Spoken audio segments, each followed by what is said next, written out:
Assalamualaikum warahmatullahi wabarakatuh. Halo sobat semua, selamat berjumpa kembali di channel Pecinta Horor. Cerita seru ini diawali dari sebuah rumah kos. Dalam episode pertama ini, kami satukan dari 8 bagian cerita yang ditulis oleh pengarangnya, agar sobat semua bisa menikmatinya secara sekaligus dan tidak terpotong-potong. Masih ada kelanjutan dari episode ini tentunya, alias masih bersambung. Cerita ini ditulis oleh Aristia Indah Pramudia Kevir. Sudah siap menyimaknya? Inilah Wewadi Sumur Mati, 8 bagian pertama dari cerita seluruhnya.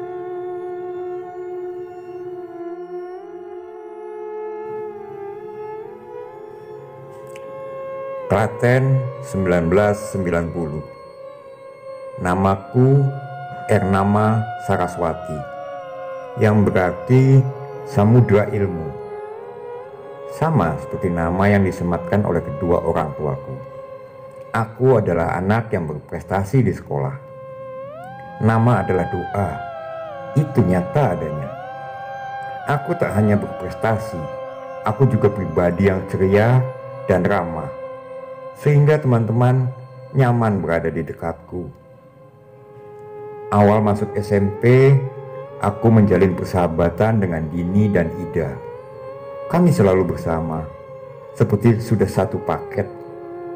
Setiap istirahat pertama, kami selalu ke perpustakaan, karena itu adalah tempat favoritku.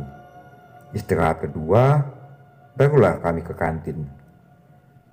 Tempat ini pula yang mengenalkanku pada sebuah debaran aneh yang tak pernah mampu kudefinisikan. Dia yang duduk di bangku belakangku, yang kadang memanggilku dengan sebutan Yellow. Itu karena aku sangat menyukai warna kuning.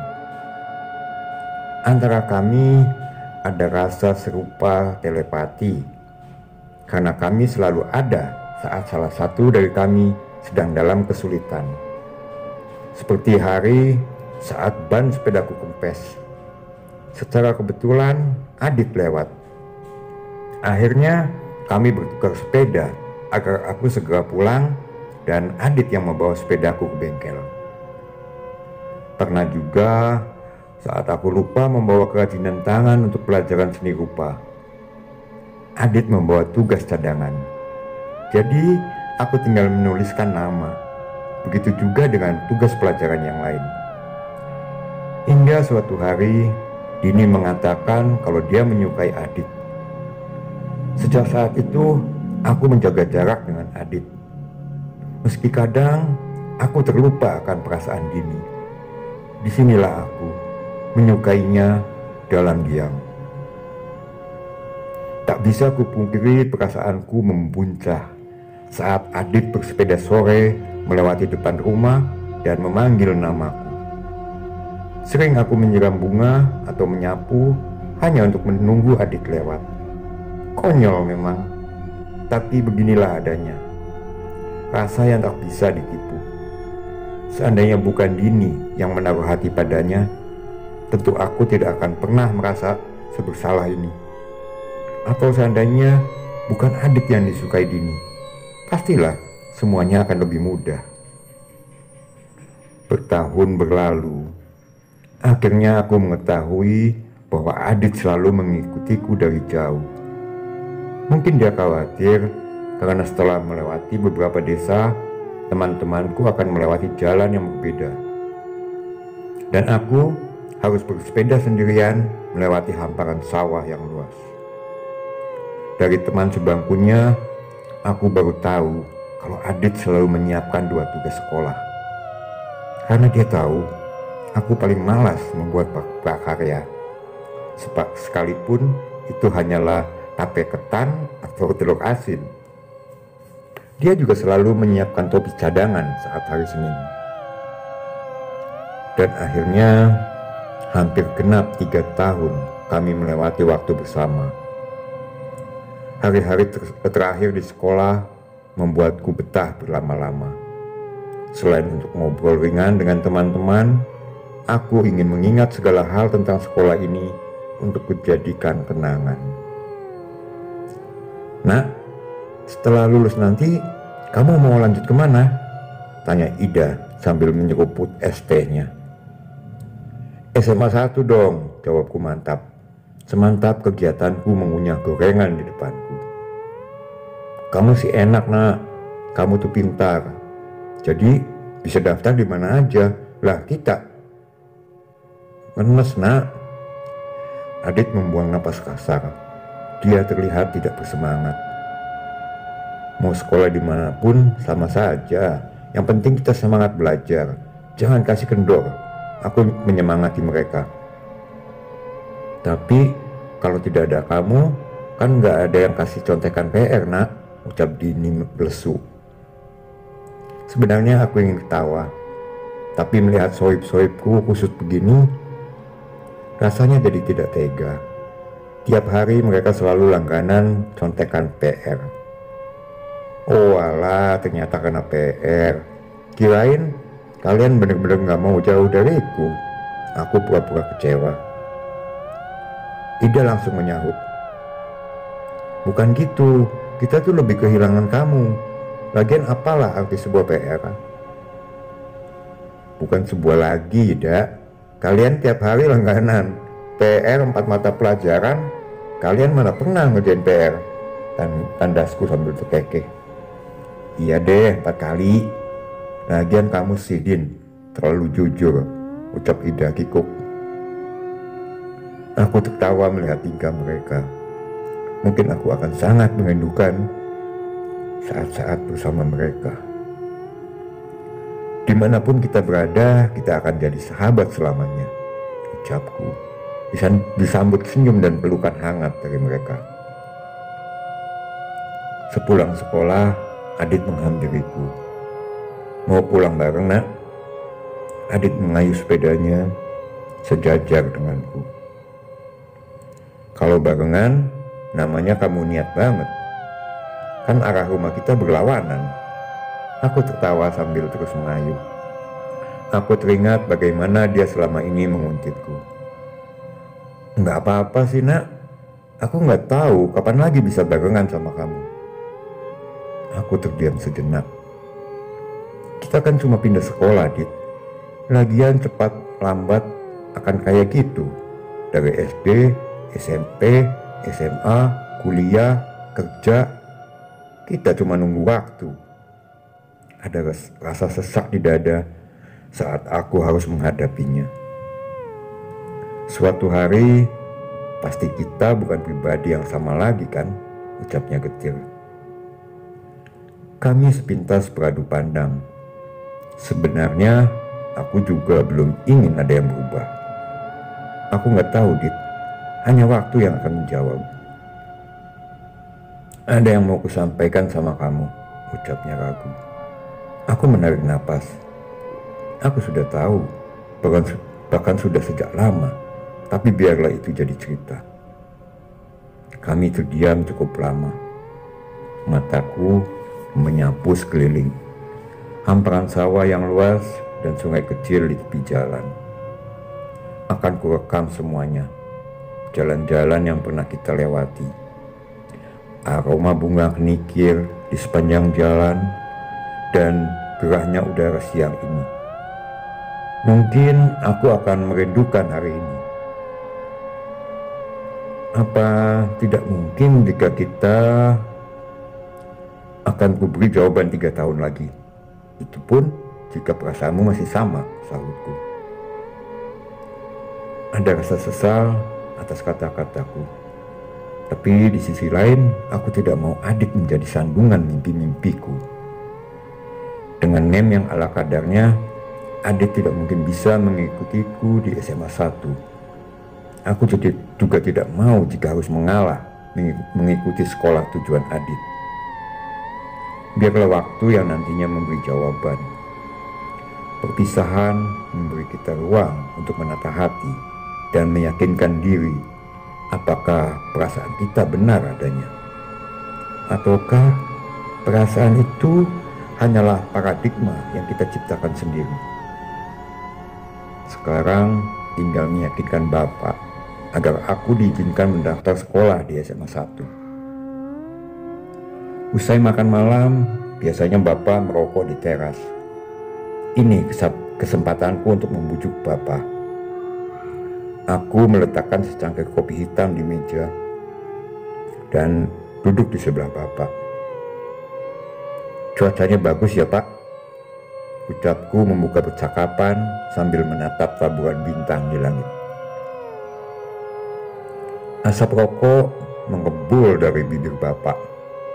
"Tumben kamu buatin kopi buat Bapak. Kalau kamu baik begini, Bapak jadi curiga kalau kamu bakal minta uang," tebak Bapak. Aku menengus kesal. "Idih, Bapak kok gitu sih?" Bapak tergelak. "Lah, kamu biasanya gitu sih nak. Wajar dong Bapak jadi curiga." Aku terdiam sejenak. "Nak mau daftar di SMA 1 Pak," ucapku memberanikan diri. Bapak mematikan rokoknya. Kemudian beliau beralih menatapku. "SMA 1 itu jauh.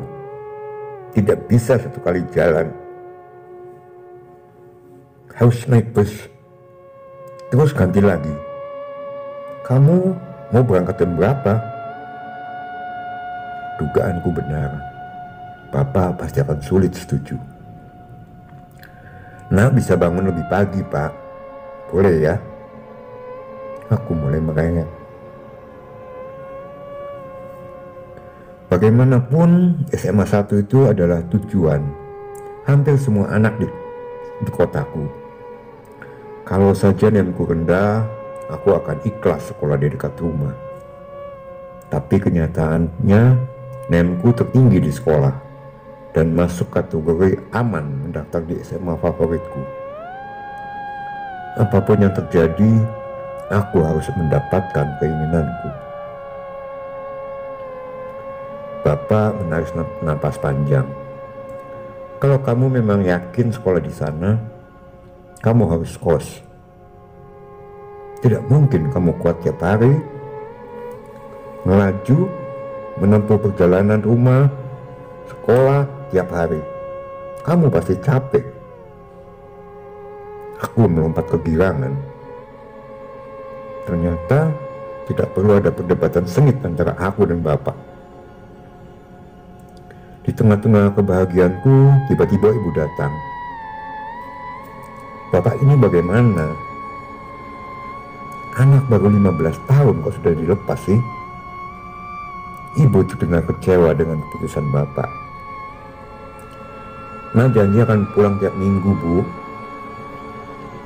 Boleh ya?"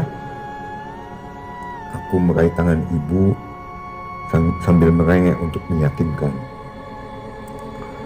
Bukan masalah itu, tapi anak remaja itu labil. Ibu takut kamu terjerumus pergaulan bebas, narkoba, atau apalah itu yang kayak sinetron itu, jelas ibu. Aku merangkul ibu. "Nak janji akan jaga diri. Nak tidak akan mengecewakan Bapak dan Ibu. Nak juga janji akan belajar lebih giat lagi. Nak tidak mau di kehidupan yang cuma satu kali, Nak cuma jadi pupuk bawang. Nak ingin kuat buat Bapak dan Ibu bangga." Bapak dan Ibu saling bertatap. "Besok biar Bapak yang carikan kos. Bapak akan pastikan Nak berada di lingkungan yang baik." Dalam kesendirian tak terasa air mataku menetes. Aku mengenang kapan pertama kali aku bisa mengingat. Ingatanku kembali ke masa saat ulang tahun. Yang mampu kuingat adalah saat berumur 3 tahun di rumah ini. Aku senang mendapatkan banyak hadiah. Bahkan sampai saat ini aku masih suka dan penasaran dengan apa saja yang dibungkus kertas bermotif macam-macam itu. Aku sangat menyukai ulang tahun. Pernah suatu hari aku mengundang teman-teman tanpa memberitahu bapak dan ibu terlebih dahulu. Akhirnya mereka pontang-panting menyiapkan pesta dadakan. Aku ingat benar saat kami sekeluarga menghabiskan waktu bersama di teras rumah. Mungkin itu akan berjeda dalam waktu lama. Aku juga ingat saat aku batuk. Adit membawakanku jeruk nipis pagi-pagi buta. Ibu sampai heran, kenapa tidak diberikan saat di sekolah saja? Seperti biasa, aktivitas pagiku menyapu halaman. Aku menemukan kotak dibungkus kertas keemasan. Aku segera membukanya. Ada sebuah boneka beruang kecil yang lucu dan sepucuk surat. Langsung kubaca surat itu. Dearest my pretty hero. Nak, aku tahu sejak kapan aku ingin selalu berkata berada di dekatmu. Mungkin sejak pertama kali melihatmu saat penerimaan siswa baru. Saat itu aku bahkan tak tahu siapa namamu. Tak kusangka kita bisa berada dalam satu kelas. Aku tak ingin jauh darimu. Melihatmu, mendengarkan suaramu, bahkan bisa berbicara denganmu adalah hal istimewa dalam melewati hari-hariku. Selama 3 tahun, aku bahagia bisa menjadi bayangan yang selalu ada di belakangmu. Suatu hari, aku ingin menjadi malaikat penjaga yang akan berjalan di sampingmu. Bayanganmu, Adit.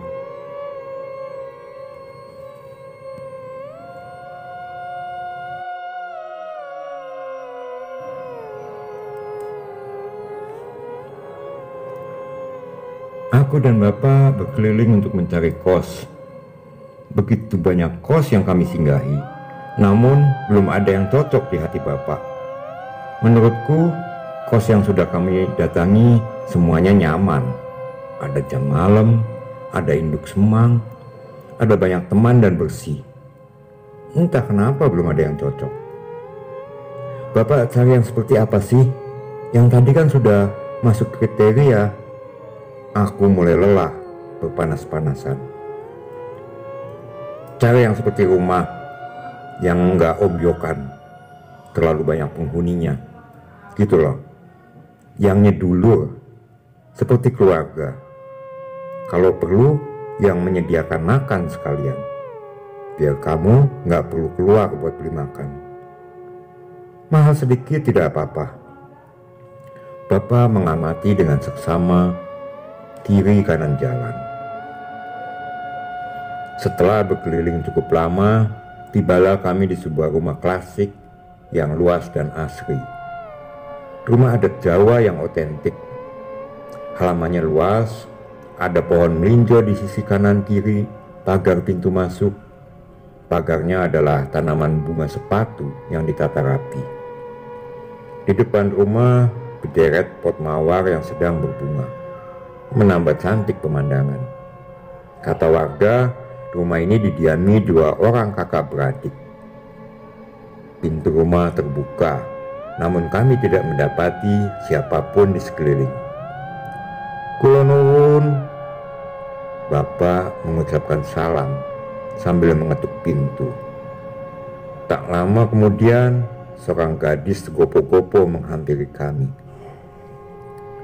"Monggo," ucapnya sopan sambil mempersilahkan masuk. Gadis itu pergi ke belakang setelah mempersilahkan kami duduk. Aku dan Bapak memendangkan pandangan ke seluruh ruangan. Ruangan ini kental dengan adat Jawa. Antara ruangan tamu dan ruang tengah disekat gembyok yang diukir dengan indah. Kami takjub pada pemandangan rumah kuno yang terawat dengan sangat baik ini. Tak lama kemudian datanglah seorang wanita yang kira-kira berusia 40 tahunan.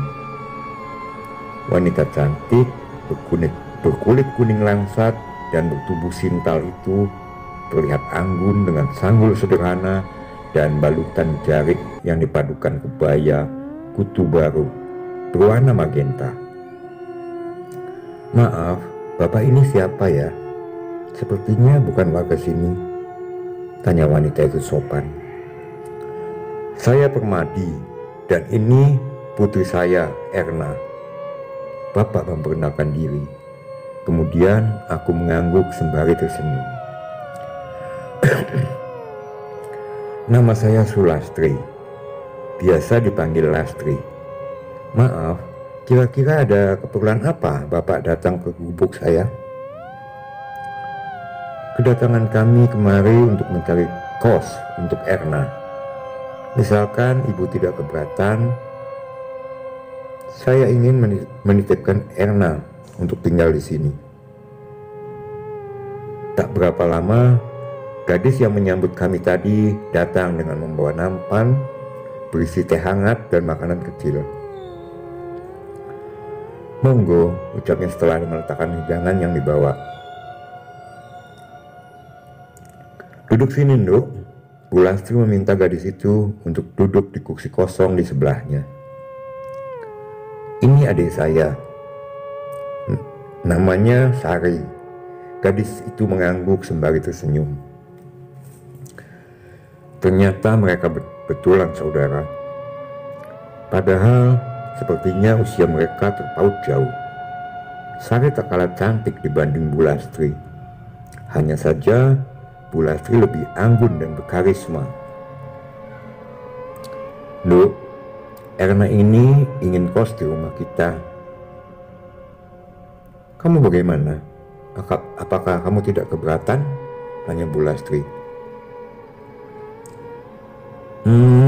"Monggo, kalau Dek Erna mau kos di sini, saya malah senang ada teman baru," jawab Mbak Sari ramah.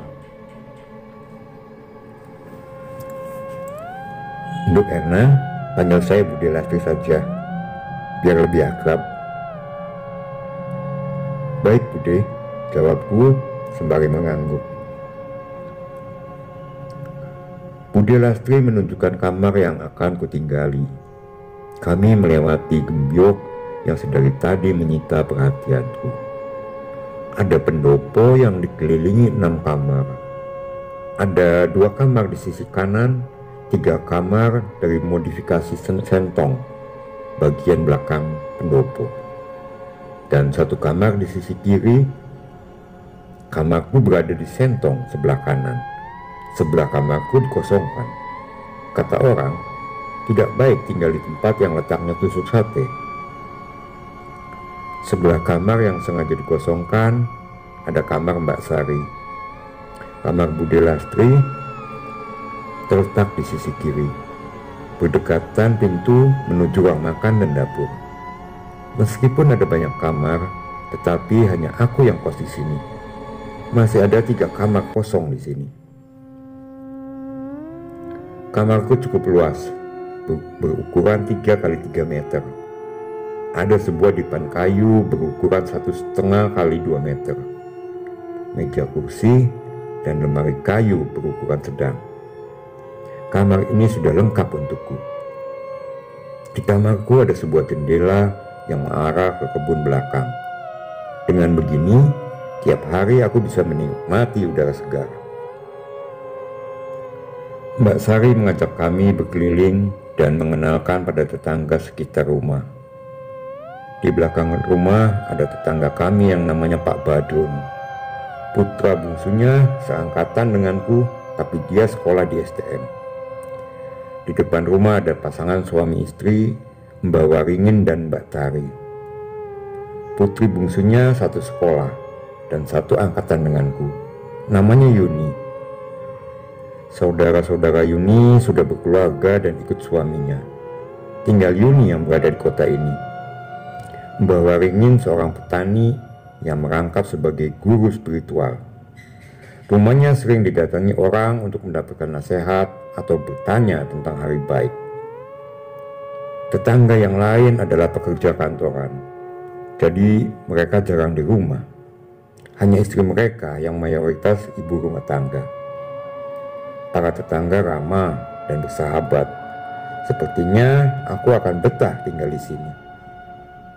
Kami lega akhirnya bisa menemukan kos yang sesuai dengan harapan Bapak. 1 minggu sebelum tahun ajaran baru, kami sudah mulai memindah-mindahkan barang yang kubutuhkan untuk sekolah. Tak banyak barang yang aku bawa, hanya seragam sekolah, beberapa baju rumahan, buku-buku, sepatu, foto-foto kenangan yang sudah kubingkai, dan boneka dari adik. Meskipun aku kos masih satu kota dengan orang tua dan akan pulang seminggu sekali, tapi rasanya berat sekali harus berpisah dari mereka. Mungkin karena ini pertama kalinya aku akan tinggal sendiri dan belajar hidup mandiri. Bapak dan Ibu selalu mengingatkan agar aku berhati-hati dalam bergaul dan selalu mawas diri. Aku memaklumi kekhawatiran mereka, karena selama ini aku tidak pernah menginap di tempat asing tanpa mereka. Aku akan merindukan saat dimana ibu akan marah-marah setiap pagi karena aku akan sangat sulit dibangunkan. Saat ngobrol sama bapak, saat minta tambahan uang saku, makan malam bersama, dan masih banyak hal yang sepele, tapi akan kurindukan. Aku berharap bisa bertemu teman-teman yang menyenangkan agar aku tidak selalu kangen rumah. Bagaimanapun, sekolah di sini adalah keputusanku. Aku tidak boleh bersedih atas keputusan yang kubuat.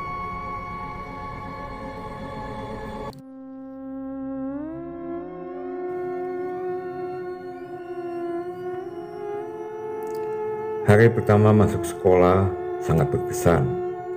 Kami semua cepat beradaptasi. Masa orientasi siswa atau MOS, kami mendapatkan tugas dari kakak-kakak pengurus OSIS. Kebanyakan siswa di sekolahku berasal dari luar rayon, bahkan ada pula dari luar provinsi. Karena itu banyak siswa yang tinggal di kos. Sebagai anak kos, kami tidak bisa meminta bantuan keluarga untuk mencari tugas yang diberikan senior. Karena itu, kami mengerjakan bersama-sama. Itulah yang membuatku pulang kos selalu sore. Enaknya mengerjakan tugas bersama, setelah menyelesaikan tugas, kami bisa jalan-jalan. Selain itu, kami juga lebih cepat akrab. Sepulang sekolah, aku bergegas membersihkan diri. Aku merasa risih dengan keringat dan debu yang melekat di badan. Guyuran air pasti membuat tubuh dan pikiran menjadi segar. Aku menuruni 3 undakan menuju ruangan dapur dan ruang makan yang luas. Kemudian harus menuruni 3 undakan lagi sebelum mencapai kamar mandi. Kamar mandi terletak di bagian paling belakang, satu deretan dengan tempat cuci piring dan jemuran. Kamar mandi di rumah ini ada 2, kamar mandi luar dan dalam. Kamar mandi dalam letaknya di sudut kiri rumah, jadi kami harus melewati tempat cuci piring dan jemuran. Sedangkan kamar mandi luar letaknya di sebelah kanan, sudut kebun rumah. Kalau ingin ke kamar mandi luar, sebenarnya malah lebih cepat. Kami tinggal buka pintu belakang yang berada di samping tempat cuci piring dan berjalan beberapa langkah melewati sumur. Tetapi meskipun lebih jauh, aku memilih mandi di dalam. Kamar mandi luar bersebelahan dengan rumah bagian belakang Pak Badrun. Aku agak risih karena di keluarganya ada anak laki-laki seusiaku. Saat menuju kamar mandi, aku melihat pintu belakang terbuka. Aku penasaran melihat kebun belakang. Dari kebun belakang, jendela kamarku terlihat seolah-olah berada di lantai 2. Padahal cuma karena pendopo dan sentong letaknya paling tinggi di antara bangunan yang lain. Kebun belakang tertata rapi, ditanami aneka sayur. Ada kolam ikan lele dan tanaman mawar liar yang disusun sebagai pagar di kebun belakang. Aroma semerbak bunga mawar menyeruak. Ku pejamkan mata dan ku hirup dalam-dalam aromanya yang menenangkan pikiran.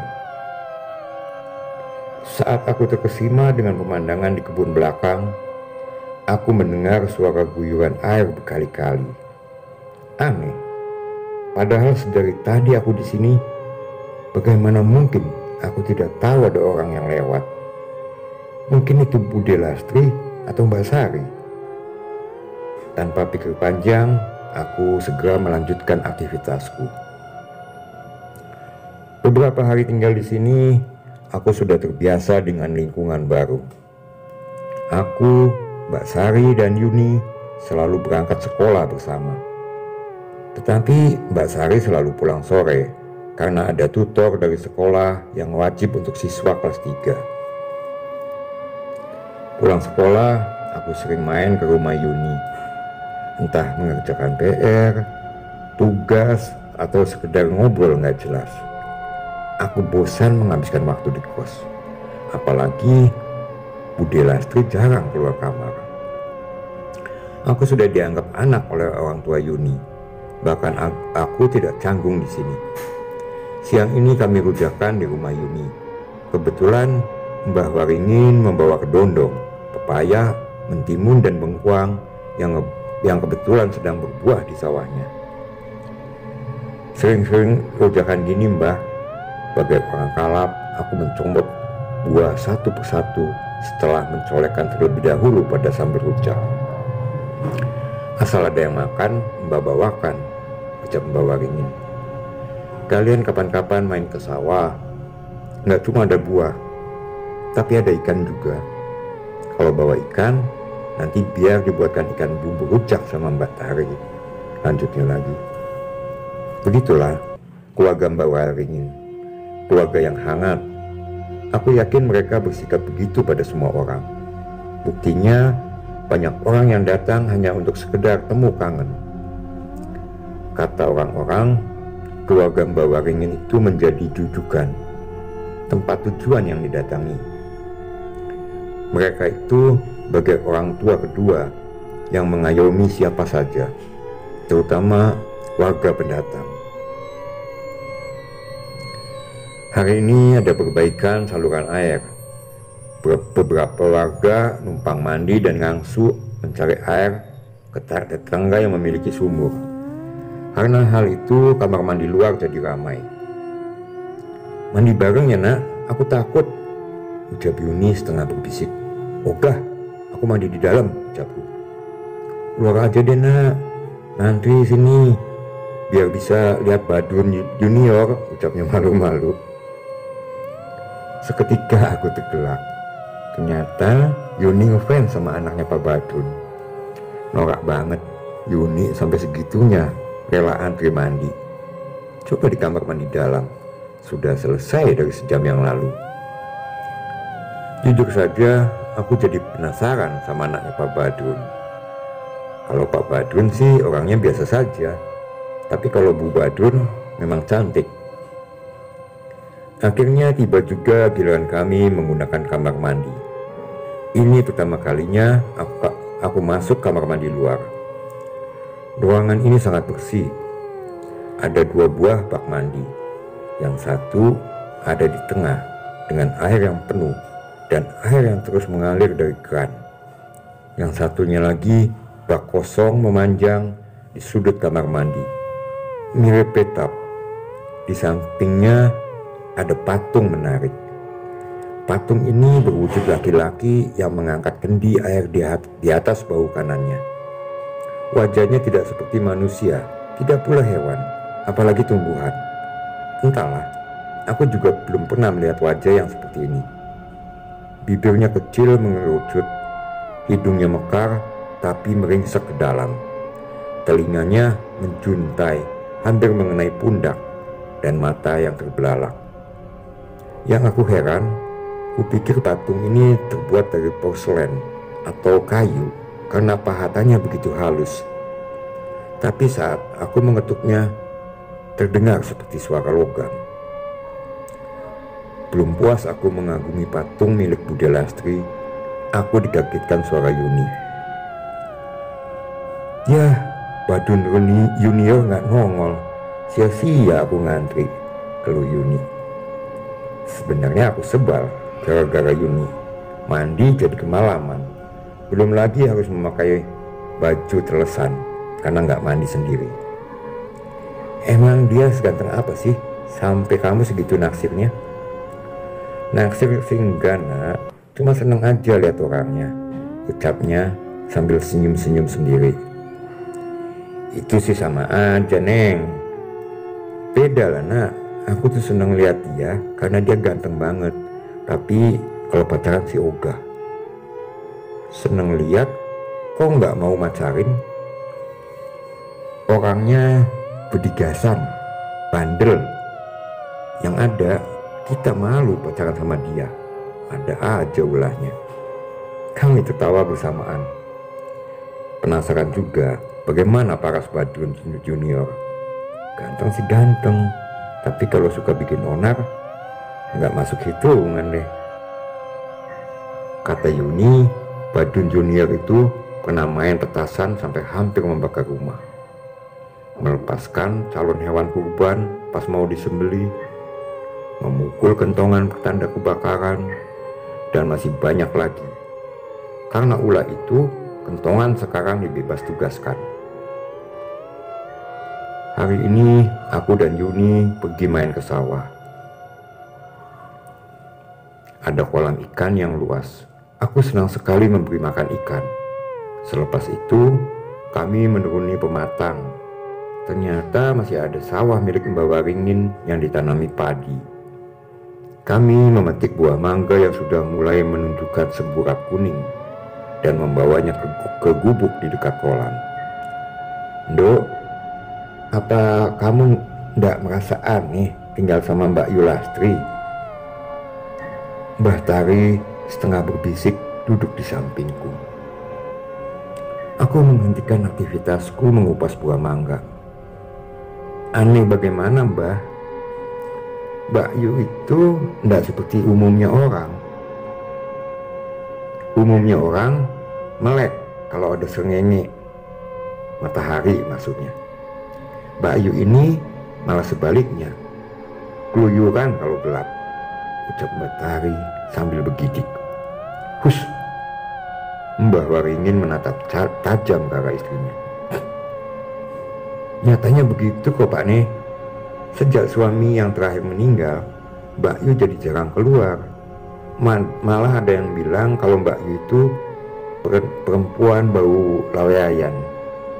Mbak Tari menjelaskan panjang lebar sambil memasukkan potongan buah mangga ke mulutnya. Maksudnya bau laweyan itu bagaimana Mbak? Tanya aku penasaran. Mbak Tari tampak bersemangat. Mbak kasih tahu ya Nduk, Mbak Yu itu sudah 5 kali menikah, tapi masih perawan. Dia itu membawa kutukan, tidak bisa berhubungan badan dengan laki-laki.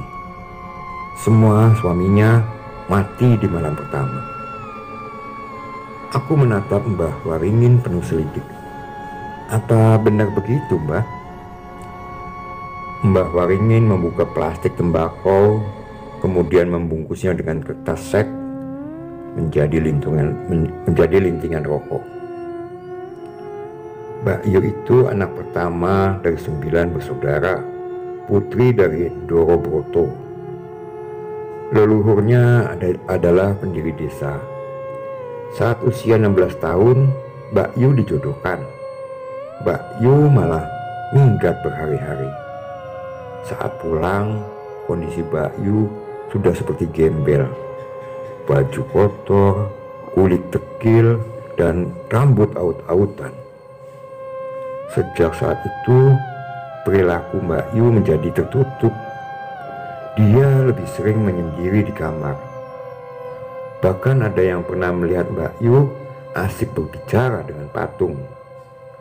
Padahal seumur-umur Mbah tidak pernah melihat patung di kediaman Doro Broto. Mbah Waringin menyulut rokok racikannya. Bude Lastri yang dulu seperti apa Mbah?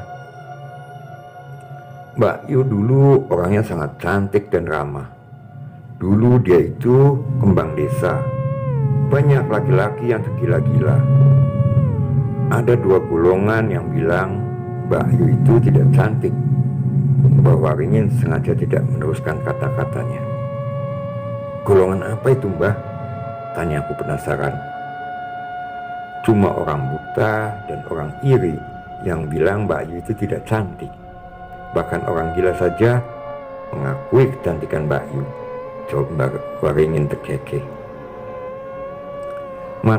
Makanya Mbak Yu dijodohkan biar enggak bikin geger, ucap Mbak Tari.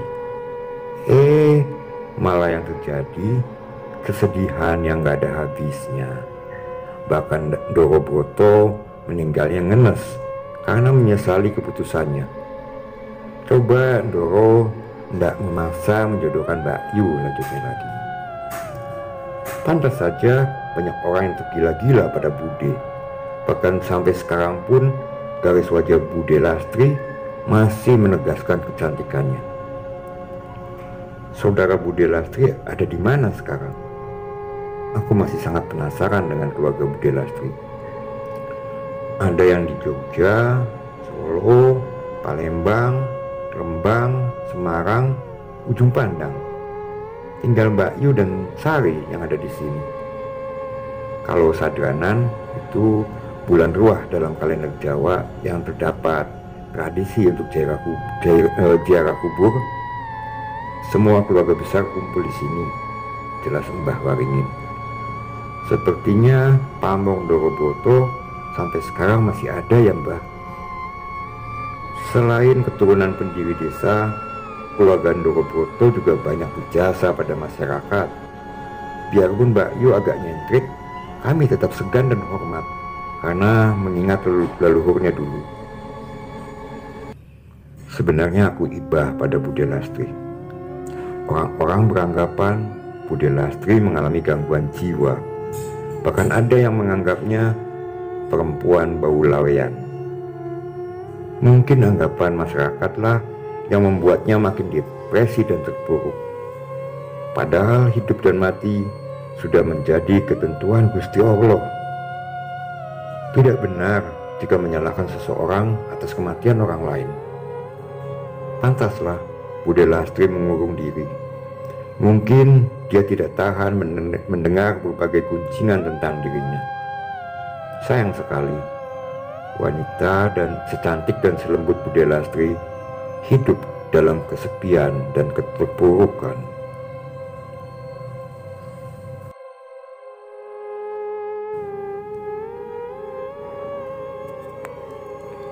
Sore hari setelah pulang dari sekolah, biasanya aku main ke rumah Yuni atau ke kos teman. Karena aku kesepian di kos, sejak Mbak Sari ada kegiatan tutorial dari sekolah. Selepas maghrib atau isya, biasanya aku belajar di kamar. Setiap kali belajar, aku selalu membuka jendela kamar. Angin malam yang berhembus perlahan memberikan rasa nyaman karena mampu mengusik gerah. Sesekali aku melihat kebun belakang yang diterangi lampu kuning 5 watt untuk mengusir penat. Terkadang aku bagai terhipnotis kala hembusan angin membawa semerbak wangi mawar.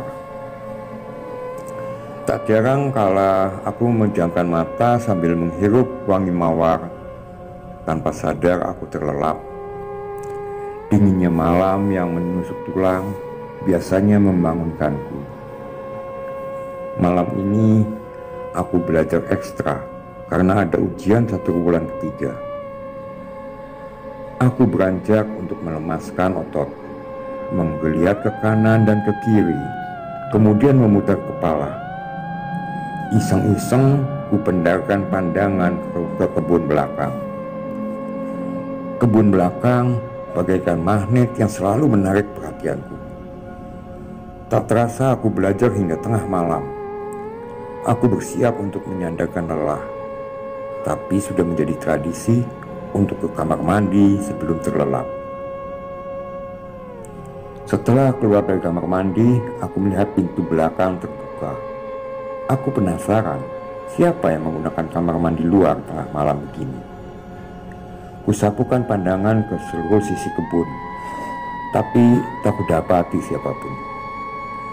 Tiba-tiba kurasakan sebuah tepukan mendarat di pundakku. Aku terperanjat dan segera membalikkan badan. "Nduk," sapa Bude Lastri. "Lagi apa di sini?" lanjutnya. "Cuma penasaran, Bude. Sama siapa yang pakai kamar mandi luar?" ucapku tergagap. Bude Lastri tersenyum. "Tidak ada yang pakai kamar mandi luar." Aku heran, bagaimana mungkin tidak ada orang di sana? Mana mungkin pintu belakang dibiarkan terbuka begitu saja? Apalagi rumah ini hanya dihuni 3 orang wanita. "Ada kok, Bude." Saat aku berbalik untuk menunjukkan pada Bude Lastri, ternyata pintu belakang memang tertutup. Aku heran, bagaimana mungkin aku salah lihat? "Mungkin kamu kecapean belajar. Lebih baik sekarang kamu tidur," ucapnya sembari tersenyum. Aku melangkah meninggalkan Bude Lastri ragu. Sampai di kamar, aku merebahkan diri di atas ranjang, memikirkan kejadian yang baru aku alami. Apa mungkin aku terlalu lelah sehingga berhalusinasi? Tanpa sadar, cahaya mulai meredup. Entah berapa lama aku terlelap. Aku merasakan ada hembusan nafas di wajahku. Kemudian aku merasakan sentuhan lembut di pipiku. Aku terjaga saat kurasakan tubuhku menggigil karena jendela masih terbuka. Aku heran, seingatku aku sudah menutup jendela sore tadi. Bagaimana mungkin bisa terbuka lagi? Saat tanganku meraih ujung jendela, pandangan mataku tertuju pada satu tempat. Aku melihat Bude Lastri duduk di pinggir sumur. Antara sadar dan tidak, aku sangat mengagumi keanggunan Bude Lastri. Dia sangat cantik dengan rambut digelung dan memakai setelan jarik motif sido asih yang dipadu kebaya kuta baru dengan warna favoritku, kuning keemasan. Dia semakin bersinar bermandikan cahaya rembulan. Sungguh pemandangan yang dramatis bagi seorang gadis yang tengah menunggu kekasihnya. Samar-samar ku dengar Bude bersenandung. "Kidung kasrenaning kapti, ya mongan tanpa mangsa, ingan silar jajatini, satata samak tatinya, raket rakiting ruksa, tahan dumaneming siku, karasuk sake kasrakat." Entah kenapa, aku menjadi penasaran pada Bude Lastri. Apa benar dia adalah perempuan bahu lawean? Aku akan mencari tahu dengan caraku sendiri. Jeda istirahat ujian 1 bulan, aku mencari Pak Ponimin. Beliau adalah seorang guru bahasa Jawa yang kadang merangkap sebagai pustakawan. Beliau biasanya menghabiskan waktu istirahat di perpustakaan. "Selamat pagi, Pak," sapaku sambil duduk di depannya. Pak Ponimin tampak terkejut melihat kedatanganku. "Ada apa ini? Tumben ujian malah ke perpus." "Iya, Pak, ada hal yang ingin saya tanyakan," ucapku tenang. "Tanya apa?" "Begini, Pak, saya ingin mengajukan cerpen misteri di tabloid bahasa Jawa. Tetapi saya belum cukup punya informasi untuk menulis. Aku mengarang cerita untuk mencari keterangan. Memangnya mau menulis tentang apa?" "Perempuan bahu lawean."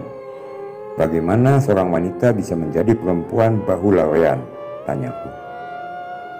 Pak Ponimin menatapku sejenak.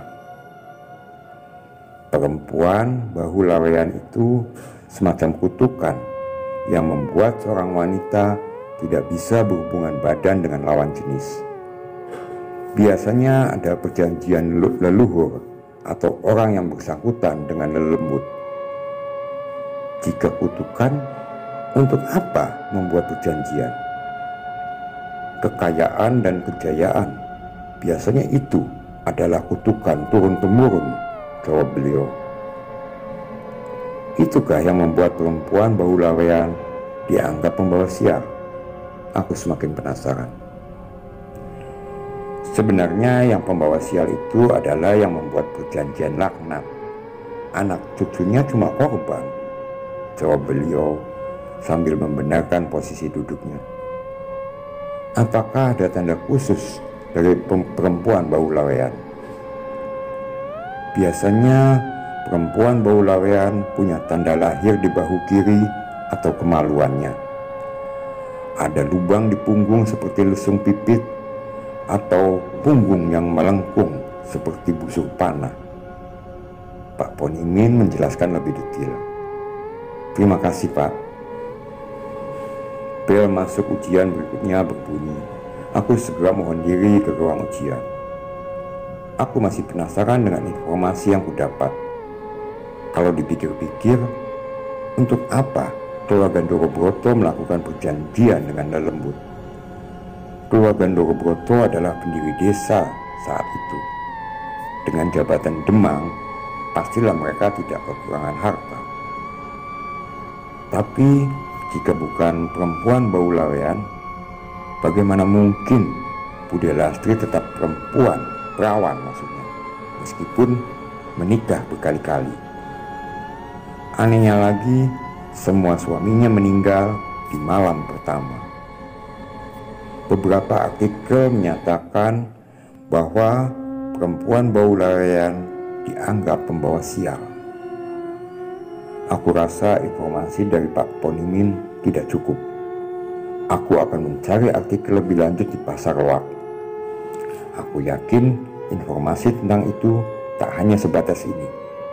Karena keluarga Dorobroto tidak punya alasan bersekutu dengan makhluk gaib dengan mengorbankan keturunannya.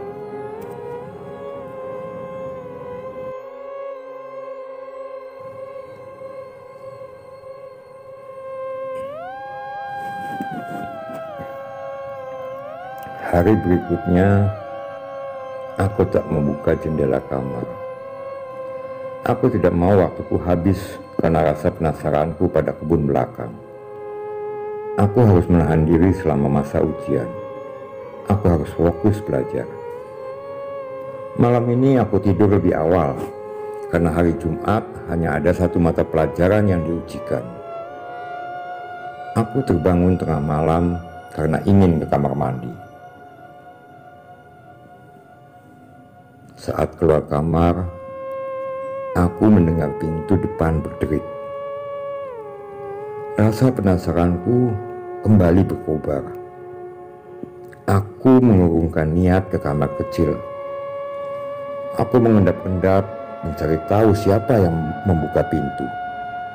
Khawatir kalau itu adalah maling. Bude Lastri terlihat keluar rumah dengan jarik ala basahan, memakai jarik sebatas dada tanpa menggunakan pakaian yang lain. Dia berjalan menembus gelapnya malam sambil bertelanjang kaki dengan membawa sapu lidi. Aku mengikuti Bude Lastri sambil menjaga jarak. Sebenarnya aku diliputi takut dan ragu saat menyadari aku melangkah terlalu jauh dari rumah. Tapi sudah kepalang basah, maka kulanjutkan langkahku membuntuti Bude Lastri. Entah kenapa malam ini begitu dingin dan kelam. Jalan seolah tak berujung. Entah seberapa jauh kaki ini akan melangkah. Bude Lastri ngidung, bersenandung, sambil sesekali mengayunkan sapu pada jalan yang dia lewati.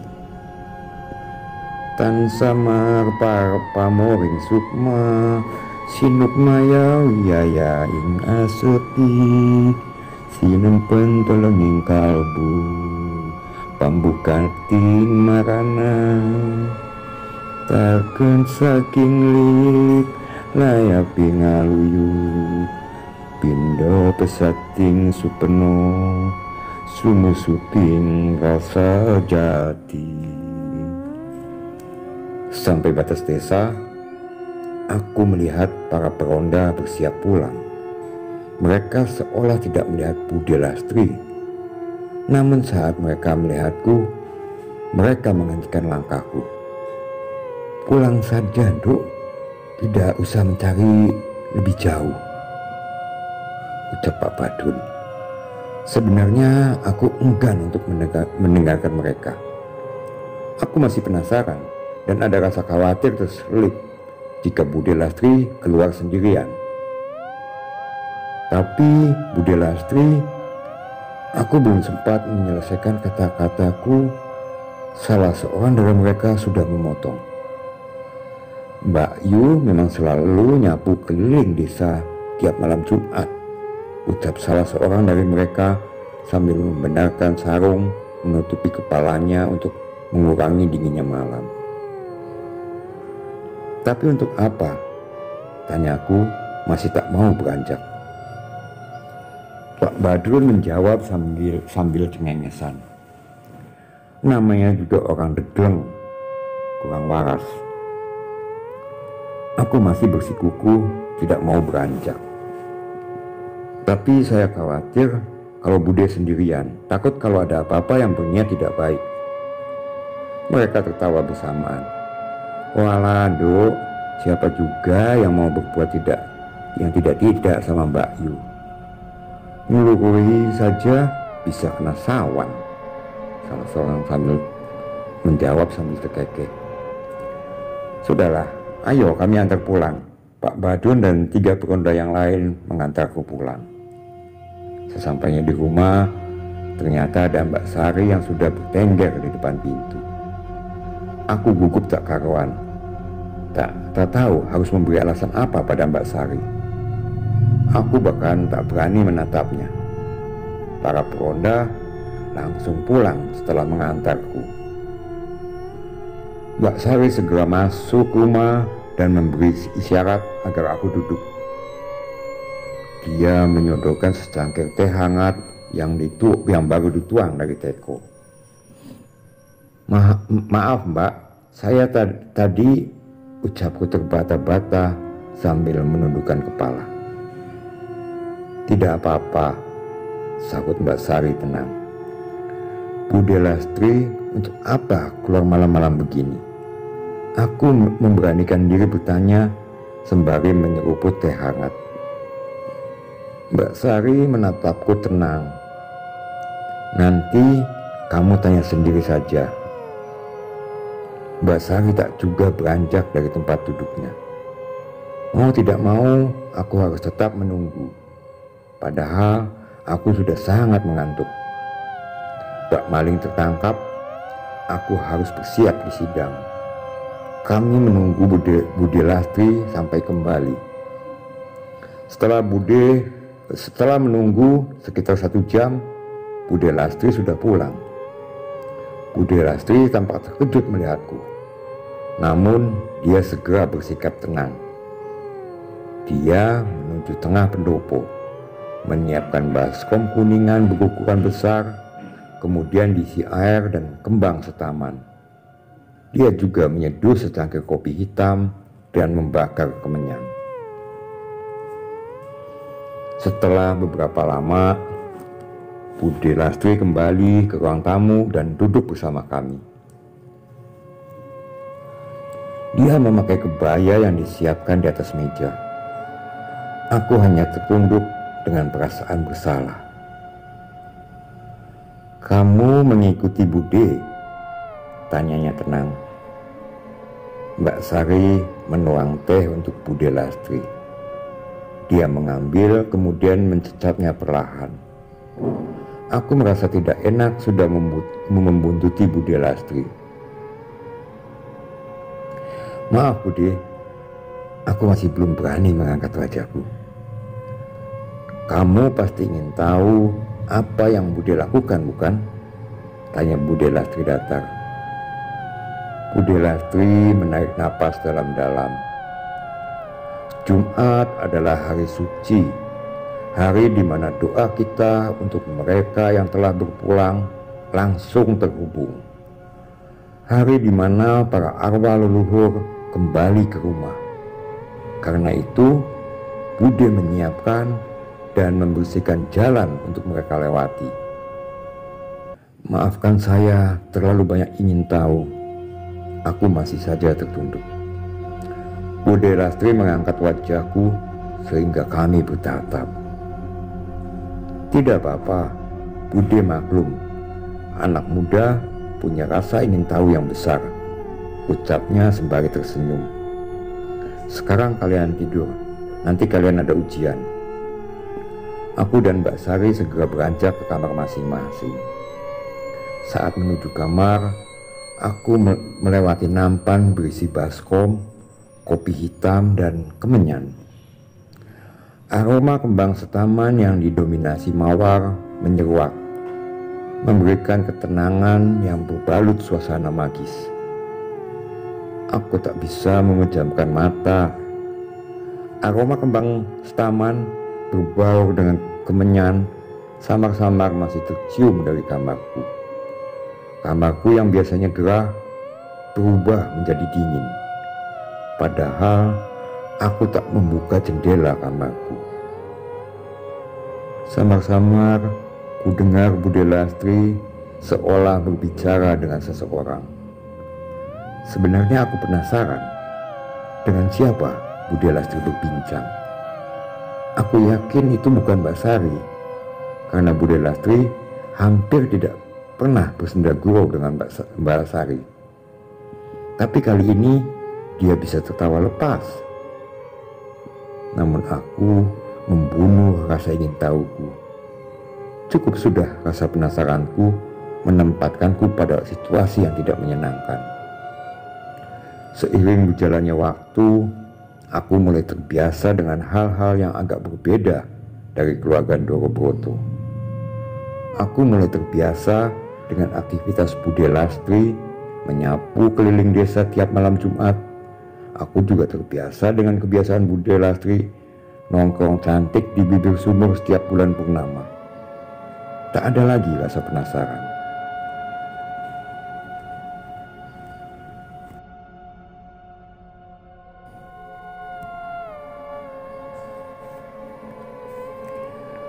Hari-hari berlalu. Aku mulai terbiasa dengan tradisi unik rumah ini. Mulai dari kebiasaan Bude Lastri yang kembar kungkum, berendam di bak kesayangannya, ngidung dan berpuisi di tepi sumur, tirakat tengah malam dengan berkeliling desa sambil menyapu jalan, sesaji berupa kopi dan kembang setaman di pendopo, dan masih banyak lagi. Liburan sekolah kuhabiskan untuk mencari informasi mengenai sesajen dan perempuan bahulawean. Ternyata aku tak bisa serta-merta mengabaikan rasa ingin tahuku. Aku sering ke pasar loak belakang Taman Sriwedari. Tapi aku tak mendapatkan artikel terkait pencarianku. Aku tak menyerah untuk menyusuri lapak yang berjejer. Mas, buku tentang kejawen ada enggak? Tanyaku pada salah satu pemilik lapak. Kalau di sini enggak ada yang kayak gitu. Adanya tuh buku, novel, makalah, skripsi, ya yang gitu-gitu, jawabnya. Kalau kejawen carinya di mana, Mas? Coba cari di dekat pasar Klewer. Barangkali ada. Ya, makasih, Mas. Aku dan Adit segera beranjak menuju pasar loak yang berada di dekat pasar Klewer. Tak butuh waktu lama. Setelah naik kendaraan umum, 15 menit kemudian kami sampai. Kami berhenti di salah satu lapak yang berada paling depan. "Mas, ada buku tentang kejawen." "Buku apa, Mbak?" tanya mas-mas penjaga lapak. "Buku tentang sesaji sama mitos Jawa." "Waduh, nggak ada di sini buku kayak gitu. Yang ada buku tentang babat sejarah, pewayangan, yang macam-macam gitu, Mbak." "Kalau cari buku kejawen di mana ya, Mas?" "Coba cari di perpustakaan keraton." Berhubung hari sudah sore, aku dan Adit memutuskan untuk pulang. Hari berikutnya kami akan berkunjung ke perpustakaan keraton. Kami kembali menginjakan kaki di kota Solo pagi harinya. Kami segera menuju perpustakaan keraton. Suasana keraton terasa sakral, kental dengan budaya Jawa. Kami segera masuk perpustakaan setelah mengisi buku tamu. Suasana perpustakaan sangat sepi dan tenang. Tak banyak pengunjung. Tak terasa kami berjam-jam larut dalam hobi masing-masing. "Cari buku apa, Nduk?" ucap seorang tiba-tiba mengagetkanku. Aku segera berbalik ke arah si empunya suara. Tampak seorang pria berumur memakai beskap yang tersenyum ramah. "Saya ingin mencari informasi tentang budaya kejawen, Pak," jawabku. "Kalau boleh tahu, yang seperti apa?" "Tentang sesaji dan perempuan bahu lawean." Bapak itu menatapku dengan sesama. Aku merasa aneh mengartikan tatapan itu. Apa mungkin dia mengira aku ini mau muja?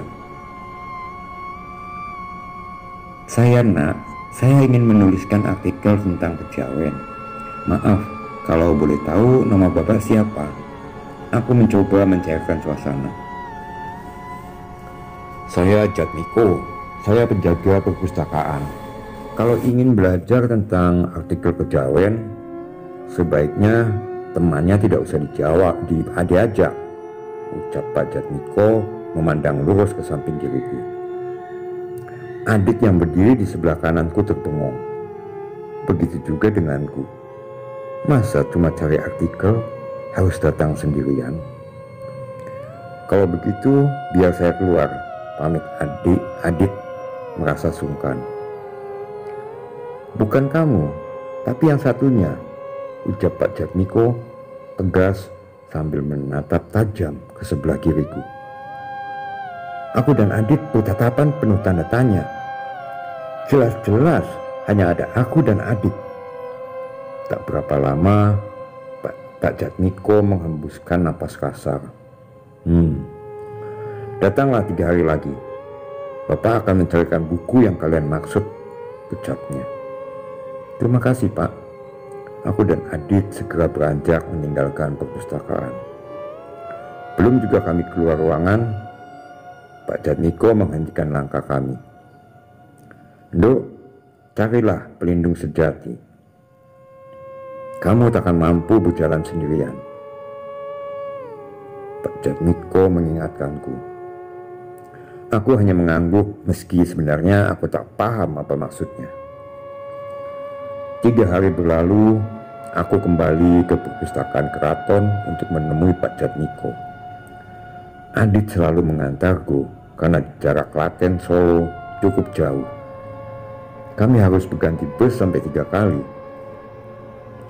Belum lagi ada copet yang mengintai. Aku mencari-cari Pak Jatmiko, tapi beliau tidak kunjung terlihat. Akhirnya aku bertanya pada salah satu penjaga perpustakaan. "Maaf, Pak Jatmiko ada di mana ya, Pak?" "Kenapa sudah siang belum datang?" tanyaku. "Mbak sudah ada janji bertemu beliau." "Iya, Pak. Pak Jatmiko ngendiko kalau saya diminta datang hari ini. Pak Jatmiko meninggal 3 hari yang lalu, Mbak. Aku sangat terkejut. Memangnya Pak Jatmiko sakit apa, Pak? Tidak tahu, Mbak. Kematian Pak Jatmiko menjadi misteri. 3 hari yang lalu, saat akan diadakan latihan nabu gamelan, beliau ditemukan meninggal dengan tubuh membiru, mata melotot, dan tulang-tulang remuk, seolah-olah dililit ular besar. Tapi tidak mungkin ada ular sebesar itu di lingkungan keraton. Semoga arwah Pak Jatmiko mendapat tempat terbaik, ucapku lirih. Penjaga perpustakaan tampak mengingat sesuatu. Mbak yang datang siang sebelum Pak Jatmiko meninggal ya? Aku hanya mengangguk, masih tak percaya dengan apa yang kudengar. Sorenya Pak Jatmiko menitipkan perkamen ini, misal sewaktu-waktu Mbak datang kemari. Aku mengambil perkamen dari tangan penjaga perpustakaan. Terima kasih, ucapku, kemudian mohon diri. Tak terasa sudah 1 tahun aku menimba ilmu di SMA favoritku. Mbak Sari sudah menyelesaikan pendidikannya di SMA. Kini dia melanjutkan kuliah di salah satu perguruan tinggi negeri di Solo. Sekarang hanya aku dan Bude Lastri yang tinggal di rumah, karena Mbak Sari kos di dekat kampus. Bunga flamboyan yang menari setiap tertiup angin menambah pesona wajah sekolahku. Bel pertama berbunyi. Kami segera masuk kelas. Nak, katanya ada siswa baru loh, ucap Yuni yang saat ini menjadi teman sebangkuku. Di kelas kita, tanya aku sambil mengeluarkan buku pelajaran. Belum sempat Yuni memberikan jawaban, Pak Burhan, guru mata pelajaran matematika, masuk ke ruang kelas. Selamat pagi anak-anak, sapa beliau. Selamat pagi Pak, jawab kami serempak. Hari ini sebelum pelajaran dimulai, Bapak akan memberitahukan bahwa akan ada siswa baru di sekolah kita. Silakan. Pak Burhan meminta siswa baru tersebut masuk. Ayo, perkenalkan diri pada teman-temanmu, lanjut Pak Burhan. Selamat pagi, perkenalkan nama saya Aditya Rajendra Wardana. Teman-teman bisa memanggil saya Adit. Semoga kita bisa berteman dengan baik, ucapnya diakhiri dengan senyuman ramah. Silakan duduk di kursi yang kosong agar kita dapat segera memulai pelajaran, ucap Pak Burhan. Adit berjalan menuju kursi yang berada tepat di belakangku. Jantungku berdebar saat mata kami bertemu pandang. Wajahku memanas. Aku menunduk menyembunyikan senyum. Dia meninggalkan secari kertas saat melewati bangkuku. Perlahan ku buka kertas pemberian Adit. Aku akan selalu menjadi malaikat pelindungmu. Aku tersenyum sendiri saat membacanya. Ku beranikan diri menoleh ke bangku belakang. Sebuah senyuman manis tersungging di bibir Adit. Adit cepat akrab dengan teman-teman yang lain. Adit selain humoris, dia juga jago olahraga. Yang membuatku heran, Adit selalu mengantarku ke kos, baik itu saat berangkat maupun pulang sekolah, meskipun hanya berjalan kaki. Dit, emang kamu tinggal di mana? Kok bisa ngantar aku tiap hari? Tanya aku saat kami pulang sekolah. Ada deh, jawabnya singkat sambil nyengir. Ditanyain bener, jawab dong, desakku. Adit hanya terkekeh. Kamu tuh kenapa sih? Penasaran banget. Mau ngapel ya? Kodanya. Ogah banget, jawabku kesal. Idih, ngambek. Udah gede masih kolokan, ejeknya lagi. Dit, kamu tinggal di mana sih? Gak mungkin kan kalau kamu Dari rumah langsung kemari? Rumahmu kan jauh. Udah, gak usah dipikirkan. Yang pasti aku akan selalu jagain kamu dimanapun kamu berada.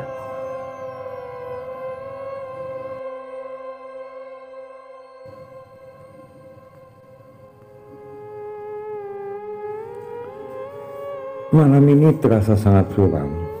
Sejak Mbak Sari kos di Solo, suasana mistis di rumah ini semakin kental. Aku merasa udara di kamar sangat gerah. Maka aku membuka jendela kamar. Kulanjutkan lagi belajar untuk ulangan harian pelajaran kimia besok. Angin berhembus perlahan. Samar-samar tercium wangi kembang mawar. Ku pejamkan mata dan kuhirup aromanya dalam-dalam. Tiba-tiba saja aku berada di tanah lapang. Sejauh mata memandang hanya ada kegelapan. Syukurlah masih ada cahaya dari sinar bulan. Aku berjalan tak tentu arah. Aku bingung berada di mana. Langkahku terhenti saat di hadapanku ada patung Bude Lastri. Patung itu berkilau, tertimpa sinar bulan. Entah mengapa, tanpa sadar aku mengambilnya. Patung itu ternyata sangat ringan, tidak seperti dugaanku. Tiba-tiba ada seseorang yang memelukku dari belakang. Pelukannya sangat erat, hingga aku sulit bernapas. Aku meronta-ronta dan berusaha berteriak, tapi seakan suaraku tertekat di kerongkongan. Aku bersusah payah melepaskan diri. Saat pelukannya mengendor, aku menoleh ke belakang. Ternyata ada seekor ular besar yang melilikku. Sekarang lilitannya makin erat. Aku semakin jijik saat hewan melata itu menggosok-gosok kepalanya di pipiku. Aku menangis dan berusaha berteriak, "Ular, ular, tolong!" Seseorang menggoyang-goyangkan tubuhku. Samar-samar ku dengar suara, "Bangun, Duk, eling," ucapnya. Aku terbangun dengan napas terengah-engah. Syukurlah, ini hanya mimpi. "Ada apa, Duk?" tanya Bude Lastri sambil menyodorkan segelas air putih.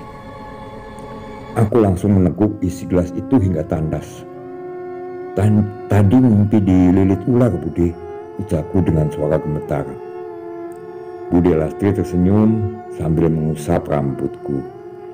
"Mimpi hanya bunga tidur, jangan terlalu dipikirkan. Sekarang lebih baik kamu tidur lagi." Aku hanya mengangguk. Aku merasa ada yang aneh. Mimpiku terasa sangat nyata.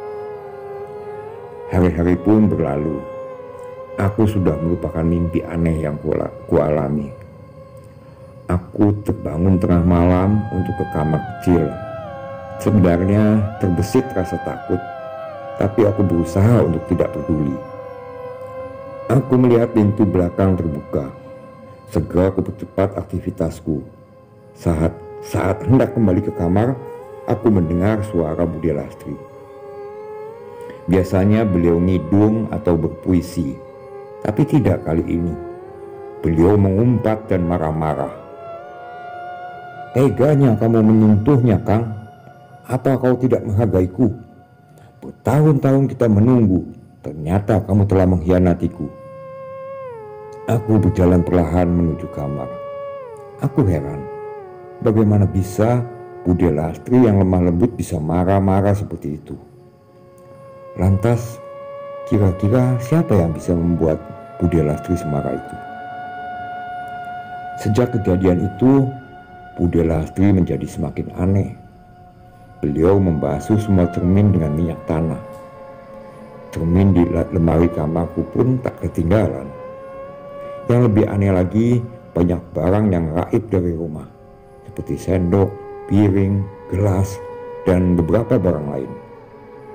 Setiap malam, Bude Lastri berdiri di depan sumur sambil memaki.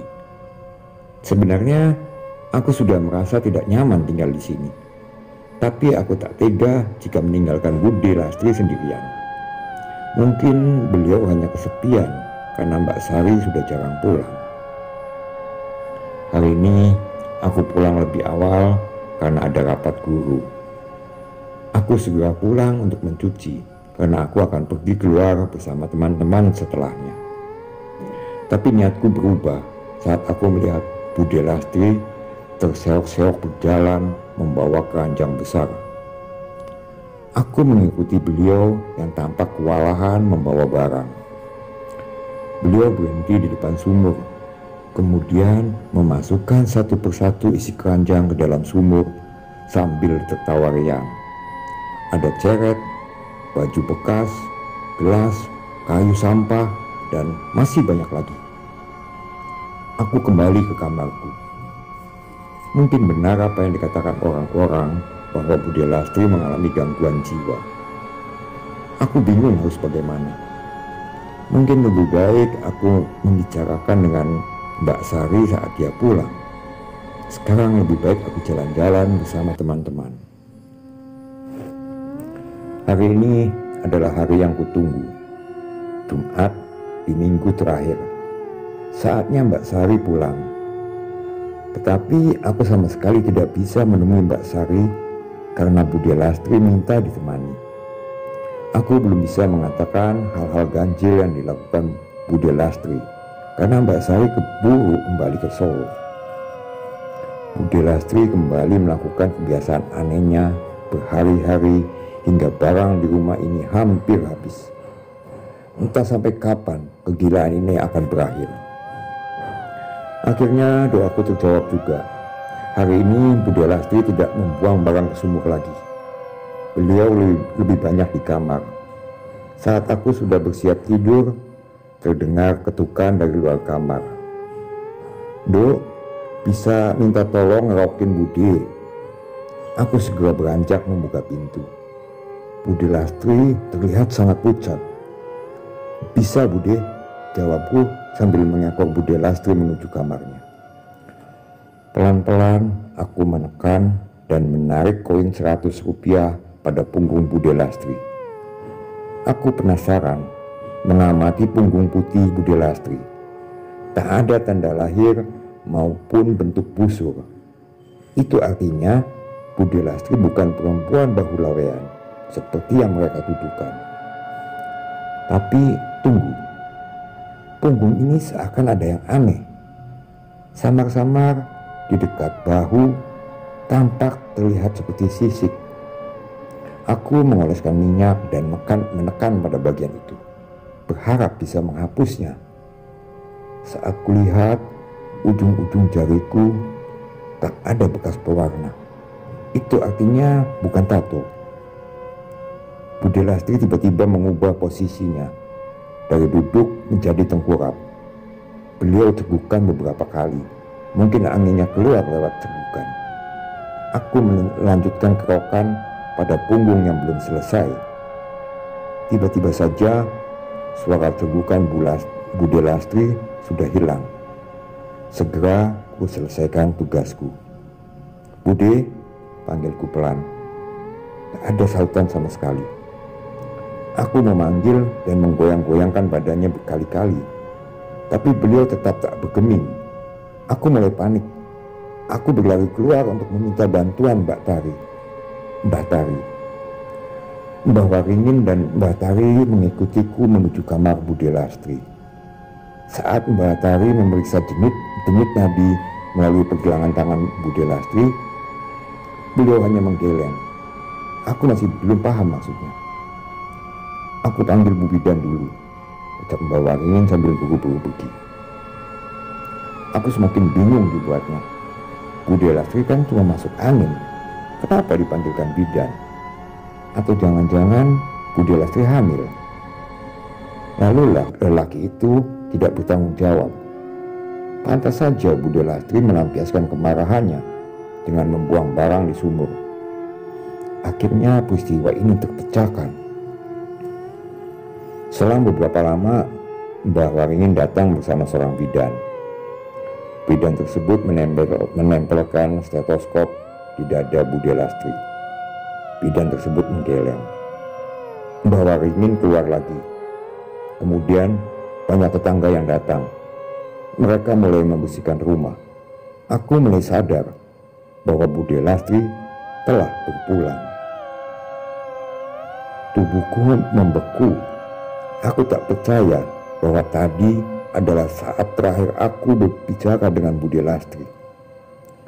Orang-orang memaklumi keadaanku.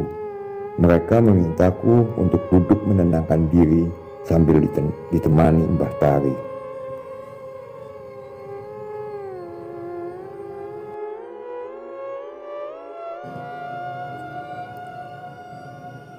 Ketika mendapat kabar kepergian Bude Lastri, banyak kerabat yang datang.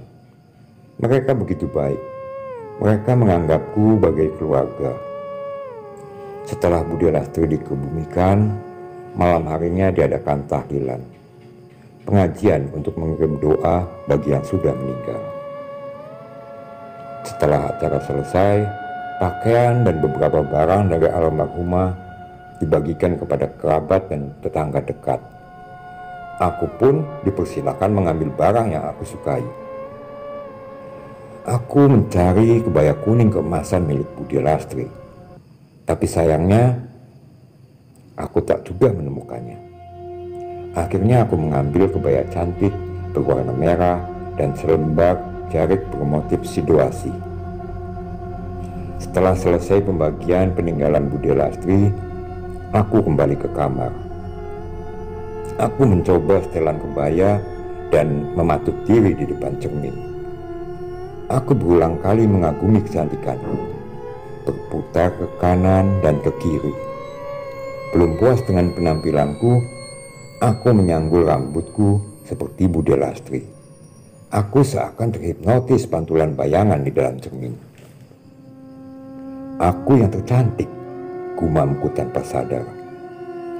Kubuka jendela kamar. Hembusan angin membawa aroma mawar yang menyeruak. Samar-samar ku dengar alunan gamelan. Tanpa kusadari, tubuhku menari mengikuti alunan gending yang ditabuh. Tarianku terhenti kala kulihat lagi pantulan diriku dalam cermin. Ku amati bayanganku dengan seksama. Kemudian aku tersenyum, benar-benar cantik dan anggun tanpa celah.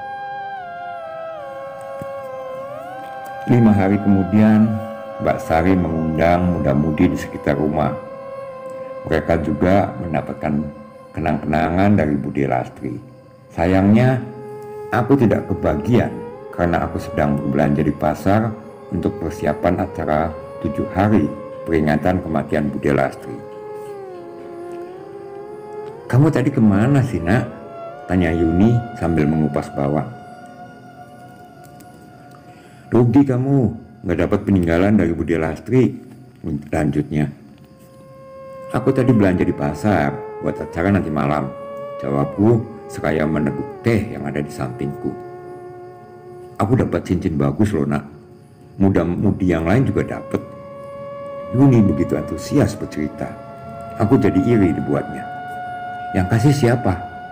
tanyaku lagi. "Mbak Sari. Yang dikasih aku, Marni, Yati, Wisnu, Bayu, sama Joko," jawabnya panjang. "Buatku dititipkan kamu enggak?" tanyaku antusias. Yuni tersenyum. "Enggak. Cincin yang dicepuk, kotak kayu itu, cuma ada 3 pasang. Kamu enggak kebagian. Kamu sih pagi-pagi sudah ngajak entah kemana." Aku mendengus sebal. "Lihat dong." Aku penasaran dengan cincin peninggalan Bude Lastri. Aku yakin cincin itu pasti sangat cantik. Sayangnya aku ketinggalan pesta. Yuni mengeluarkan cincin dari saku bajunya. "Belum rezekimu, Nak. Padahal itu emas asli loh, Nak," ucapnya yang membuatku semakin kesal. Aku mengambil cincin itu dari tangan Yuni. Cincin cantik berbentuk ular. Detil sisiknya begitu nyata dan ada sepasang batu permata di merah matanya. Benar-benar cantik. Seandainya aku yang memilikinya. Aku memastikan kalau cincin itu emas dengan menggigitnya. Tapi Yuni langsung menyambar cincinnya. "Emas asli nak, nggak percayaan banget sih." Yuni kembali memasukkan cincin ke dalam sakunya. "Kok nggak dipakai, Yun?" "Sayang dong, cantik banget. Tapi sebenarnya punya Wisnu, Bayu sama Joko lebih bagus. Kalau punya kita ini lilitan, cuma satu. Tapi kalau mereka ada 3. Ya mungkin karena jari cowok lebih panjang kali ya." Setelah tahlilan 7 harian, beberapa kerabat mulai kembali ke kota masing-masing malam ini juga. Aku bingung bagaimana dengan nasibku. Kalau aku tetap tinggal di sini, berarti aku harus siap tinggal seorang diri. Tapi kalau harus keluar dari rumah ini, aku pasti akan repot kalau harus menempuh perjalanan rumah, sekolah setiap hari. Harusnya aku membahas untuk mencari kos baru saat bapak dan ibu melayat. Saat aku selesai mandi, aku melihat Mbak Sari menutup pintu belakang. Mungkin ada baiknya aku meminta pertimbangan darinya. "Mbak Sari, apa besok akan balik ke Solo juga?" tanyaku ragu. "Enggak, aku ngelaju dek."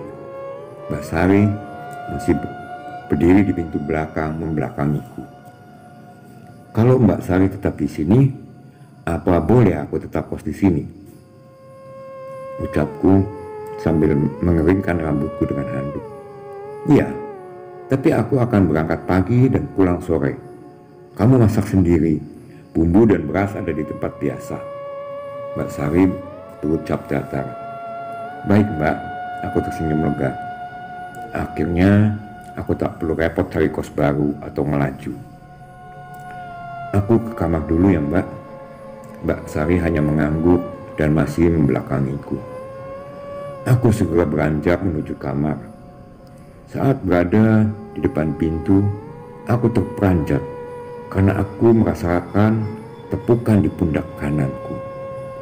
"Ayo makan dulu," ucap Mbak Sari. Aku mengekor Mbak Sari menuju ruang makan. Kami duduk bersama untuk menyantap makan malam. "Kamu ini dicariin dari tadi, ternyata malah ada di sini," ucap Mbak Sari sambil menyendok nasi dan sambal goreng kentang ke mulutnya. "Tadi mandi Mbak, gerah banget soalnya.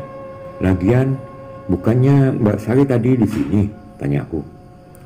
"Aku tadi nyariin kamu di rumah Mbah Waringin." Aku terdiam sejenak. Aku jadi bingung sama Mbak Sari. Masa baru ditinggal sebentar sudah lupa? Mungkin Mbak Sari sedang banyak pikiran. "Nak, besok Mbak berangkat pagi loh." "Beres Mbak," ucapku sambil mengacungkan jempol.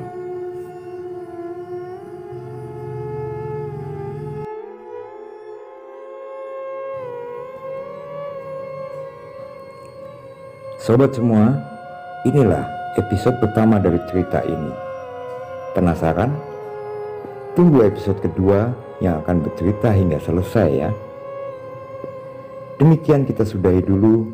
Sampai berjumpa kembali dan wassalamualaikum warahmatullahi wabarakatuh.